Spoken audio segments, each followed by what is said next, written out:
走，鬼怕人7分，人怕鬼3分。但係佢一眨眼，床上嗰個佢就消失咗。咁我民間我哋俗稱叫勾魂，就將你個魂魄咁樣勾咗出去，你就望住嗰個香上面嗰個，會唔會咁轉啦？咁你咪知你屋企到底有冇嘢咯？呢個方法我會去人哋屋企試啦。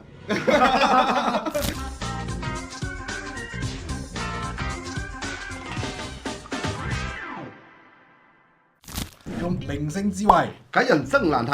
今日我哋呢期節目咧就講緊我哋每日都要做嘅事啦，就嗯係瞓覺之零距離。比如話我啦，我瞓覺就成日喺夢入邊零距離咁接觸一位女子嘅，哇！咁你瞓覺嘅時候成日都見到㗎咯零距離喎，啫。係咪嚟自於日本㗎？歐美有時係歐美嘅。OK，咁啊，今日咧我哋就優先幫我哋嘅網友去解答問題先啦。 OK 咁啊，我哋從第一個投稿開始。第一個投稿啦，係一個35歲嘅一個銷售員。咁佢就話：師傅、主持人，你哋好啊！我最近瞓覺咧就成日覺得有啲邋遢嘢喺身邊。咁咧有一次咧，我仲感覺到係有人喺我床邊度行嚟行去嘅聲，我甚至可以睇到有黑影去靠近。咁我究竟真係太攰啦，定係屋企度有啲邋遢嘢咧？科學嘅角度嚟講嘅話咧，有可能係因為你精神壓力大啦，或者係一樣嘢嘅話咧，就可能呢期可能受到一啲刺激啦，一啲問題導致咗精神上面一個干擾嚟嘅。咁啊，師傅啊，咁你講嘅呢個係科學角度我都知啦。咁以你作為一個法師、一個通靈者嘅角度嚟講，當呢個氣場咧可能唔太好，又或者自身嘅運氣啦、陰氣啦係出現咗問題嘅情況之下咧，咁佢就會感應得到到底係咪有嘢喺佢附近。特別咧，如果呢位善信係去過一啲超陰嘅地方，例如好似醫院啦、墳地啊、墳場啊咁樣受過呢啲好陰嘅氣去纏繞嘅情況之下咧，咁佢瞓覺嘅時候可能都會出現呢個咁嘅問題嘅。咁師傅話我就要幫佢問下啦。咁我哋自己啦，點去判斷究竟係我身體原因啊太攰啦，定係師傅講嘅有啲邋遢嘢、有啲陰氣咧？點判斷啊？教你幾種一個簡單嘅一個操作模式。第一個最簡單嘅就係一個狗同嬰兒嘅半面白。BB 仔咧，佢係好有靈性嘅。我哋俗稱咧就叫做佢喺大概5歲之前咧，佢係會見到一啲靈體。咁啊，一樣嘢嘅話，佢係不經不覺會盯住某一個位喺度喊。你係唔知佢喊乜？即係 BB 仔啊！喺5歲之前咧，佢嘅天眼係未關嘅。我哋所講嘅松果體，佢係未關嘅。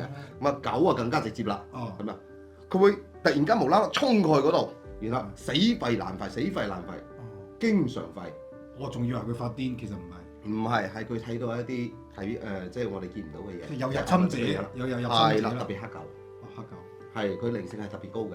咁啊，佢係其實吠咧，佢係趕走佢。係啊，唔好喺佢呢度逗留。所以佢哋狗同嬰兒咧係最敏感嘅。呢個就係因為如果當然啦，你又話屋企又冇狗啦，養狗啦，冇狗又冇 B B 咁點啊？OK，咁一樣嘢講咧，咁我教你一種咧就係點香判別屋企到底有冇鬼嘅方法啦。你喺你屋企嘅正中間，咁啊揾一個碗，上面放滿晒米，然後點5支香。咁啊係5支，咁喺呢5支香當中咧，你等佢燃一段時間。燃一段時間，你睇佢係咪3長2短？咁如果係3長2短，大家明咩意思㗎啦，係嘛？好似俗語話，有啲3長2短，你就會點。係啦，咁你有啲人咧唔信邪㗎嘛，好唔緊要，你再伸隻手去摸下嗰個碗，即係你摸下呢度。係。如果佢好冰涼、好冰冷嘅情況之下，亦即係話有人觸碰過啦。咁呢個咧就係最簡單嘅一個模式啦。當然你想專業少少嘅，又想好玩啲嘅，又有另一種點香方式啦。係點啊？你自己揸住一炷香，係，然後咧喺個房間嗰度，即係你間屋啦嚇，喺度旋轉，走嚟走去，特別你走到一個東北位或者西南位，你嘅生死門啦嚇，咁樣，佢突然間嗰支香有異常嘅反應，一去到嗰刻咧，你就望住嗰個香上面嗰個會唔會咁轉啦？又或者一陣間係出現2長1短啦，或者佢有異常嘅情況出現。咁你咪知你屋企到底有冇嘢咯？哇！咁啊呢個就好玩啲，但係要大膽啲咯，因為你接近啊嘛，係嘛？即係呢個過程都好矛盾。我既想出現呢種情況，但係出現咗呢個情況。因為我哋啱啱開始學法嘅時候咧，啲師傅咧，因為我哋都啱啱開始嘅時候都係一個懵咁嘅啫嘛，唔係好信，唔係好咩嘢，咁啊師傅就教我哋去嘗試下呢啲方式，等我哋體驗一下，真係得嘅喎，俾你。呢個方法我會去人哋屋企試啦，真係發現咗係有呢個屋企係有污糟嘢嘅，咁應該點算？採用一啲符咒、護身符啊！如果你係男性嘅情況之下，你又唔怕死嘅，膽又大嘅，平時又做開猛嘢嘅情況之下，走！鬼怕人七分，人怕鬼三分，我驚咩啊？我直接喝走佢啦，仲使諗㗎？哇！咁勁㗎！梗係啦，咁你有陽氣喺度㗎嘛，咁咪直接喝走佢咪得咯？走！咁當然一樣嘢，嗰啲女性咧就唔得嘅，係嘛？咁啊同埋有啲男性都比較溫柔少少，同佢講善意咁同佢講，麻煩你離開之後咧都要麻煩你有個後續嘅係咩咧？啊，出門口燒翻啲金元寶啊，第二日燒又好，幾日燒又好，咁樣就唔好漏咗呢個程序就得㗎啦。咁我跟住去睇第二個投稿啦嚇，師傅，我係自己喺出邊租屋住嘅，咁啊每晚我瞓覺時候咧，會聽到有人輕聲咁嗌我個名喎。個聲咧係好真實嘅，即係真係有呢把聲嗌佢名嘅。但係佢一擘大眼之後咧，個房度係咩人都冇嘅。師傅，我係咪撞邪啦？但係呢樣嘢嘅話咧，我唔知道到你有冇應佢。如果正常嘅情況之下咧，善信同我哋講，我哋都會叫佢唔好應嘅。點解咧？因為佢一樣嘢，當佢一應嘅情況之下，亦即係答應咗對方，答應咗對方，咁我哋人係有三魂七魄，你嘅三魂就會跟咗佢出去玩㗎啦。咁啊民間我哋俗稱叫勾魂。就將你個魂魄咁樣勾咗出去，即係引領咗你嘅魂魄出去，咁啊可能叫你去玩啦，或者去做個第二樣嘢啦，甚至嚴重嘅情況之下咧，我哋有個善信係點咧，就俾佢係困住嗰個魂，因為對方嘅能力比較大，因為喺人嘅身體入邊係有個保護㗎。我三魂七魄係有一個載體喺度保護緊，但係當你嘅魂魄，我哋所講嘅三魂啦，開光爽年妖仙色，叫做三魂啦，咁樣佢其中一魂，即係叫做一樣嘢抽咗你出嚟之後，你跟咗佢出去就離開呢個本體，離開個保護罩啦。出咗去之後咧，佢就會一樣嘢，佢能力大，就會將你一魂困住，俾佢做奴隸。哇！咁所以有啲人咧就無啦啦，佢就話一樣嘢嘅話，當我發咗呢個夢之後，跟住一樣嘢成日神不守舍，成日虛弱，成日病，其實就係個魂魄其中一魂成日翻唔到佢身邊，係俾人困住咗。我哋就要進行呢個魂魄嘅解救啊！師傅啊，好似佢咁嘅情況啦，有冇辦法解救下？就除咗，梗係除咗司穩道長呢一招之外，定魂嘅一種民間做法。咁啊，佢可以即係喺個手啊、腳啊、攞啊嗰個位置咧，跟住綁條紅繩，即係穩定個魂魄。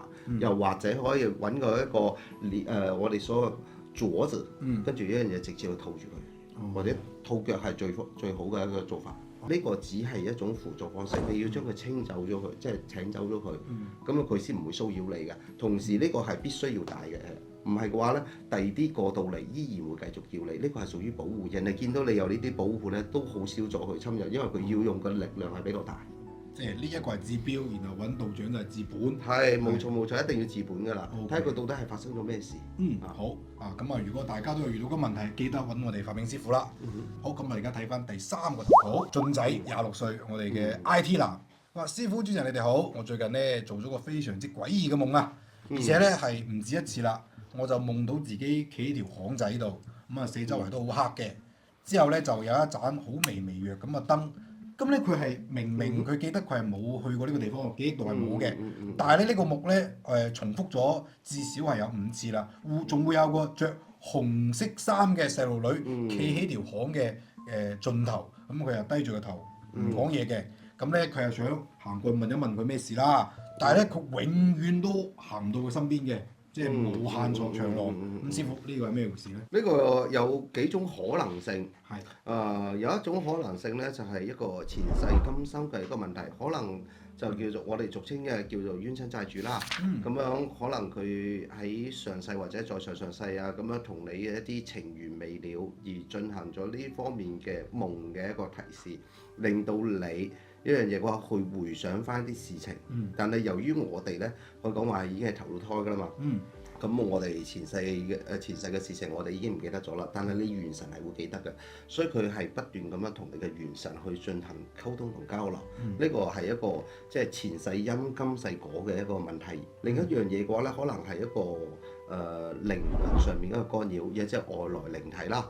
咁外來靈體嘅話，咁佢見到你可能通陰體，佢就會不斷咁樣進行呢方面嘅騷擾。就因為入邊佢講到有紅色衫啊嘛，係嘛？咁所以喺入邊重複出現，係佢仲要重複出現啊嘛。所以其實呢個喺即係我哋嘅一個空間入邊嚟講，佢嗰個叫血煞。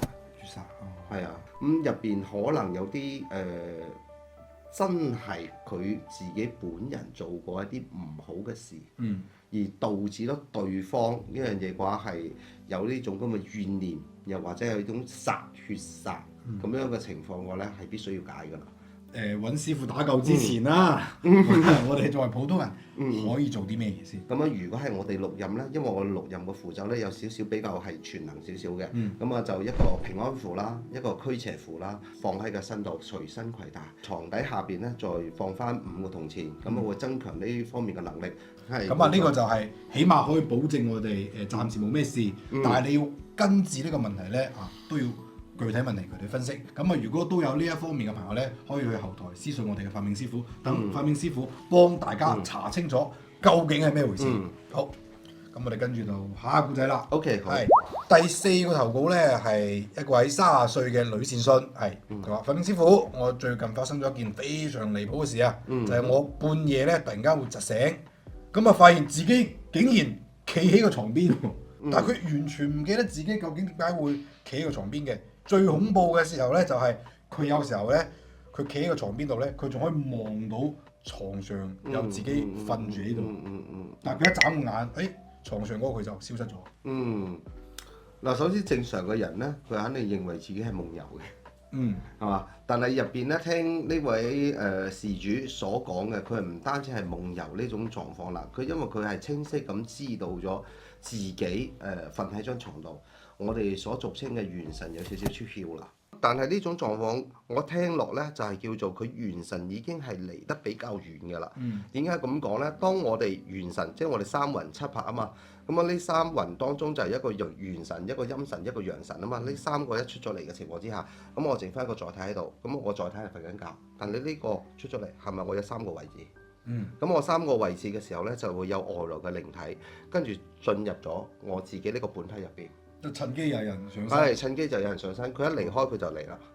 咁當然人哋係及咗你好耐先㗎，咁唔係嘅話，佢唔知咩時候㗎嘛。咁呢樣嘢入咗嚟之後，我哋俗稱叫上身啦。咁佢上咗身之後，佢就會做佢自己想做嘅嘢。咁所以佢點解會瞓下咁樣嘢嘅話咧？佢自己係企咗起身或者做咗咩嘢，佢唔知。就係因為呢個靈體去做咗嘢，佢唔知。當佢自己嘅3魂翻嚟清晰翻啦，因為佢會知道你準備要翻嚟，佢走咗，醒咗嘅時候就發現自己戇鳩鳩咁樣企咗喺個床邊，就係咁嘅，佢就係咁嘅一個原理啦。其實就係3魂嚟都係，你可以去精神病啊嗰啲地方，佢因為有藥食嘅，有鎮定藥，咁令到你穩咗先，咁樣所以我哋所講嘅現實生活同埋我哋所講嘅虛擬世界係兩者一齊去結合做呢個動作，而唔係話呢樣嘢你淨係靠一個虛擬世界去幫你穩住你嘅元神，你嘅三維世界本體現實世界你都要食翻啲鎮定藥，唔係經常發生嘅情況之下咧，你就可以咧帶翻一條紅色嘅一個帶，入邊咧捆住一個鈴鐺，因為佢可以招魂，綁住個魂。咁放喺個腳踝上面，即係捆住佢喺腳踝上面，呢個係最簡單嘅一個方式。如果呢種方式都唔得嘅，即係話佢嘅情況比較嚴重，咁我哋咧就要喺佢嘅床頭或者係床尾，咁上面咧放銅錢劍，又或者係桃木劍去進行鎮邪鎮煞，唔好俾佢喺度騷擾我。呢4個善信呢啲事情都叫做幾棘手喎，我都驚地，我都驚今晚有人嗌我，因為咁啊，師傅今晚我同你瞓啦。冇，你成日都聞到嗰啲咁啊，唔得。好啦，咁如果大家咧仲有啲咩靈異問題啦，都可以喺後台同我哋留言嘅。咁遇到一啲比較唔好嘅狀況啦，都可以去私信去揾我哋嘅法命師傅。咁大家記得 follow 翻我哋嘅 channel，我哋下期再見，拜拜。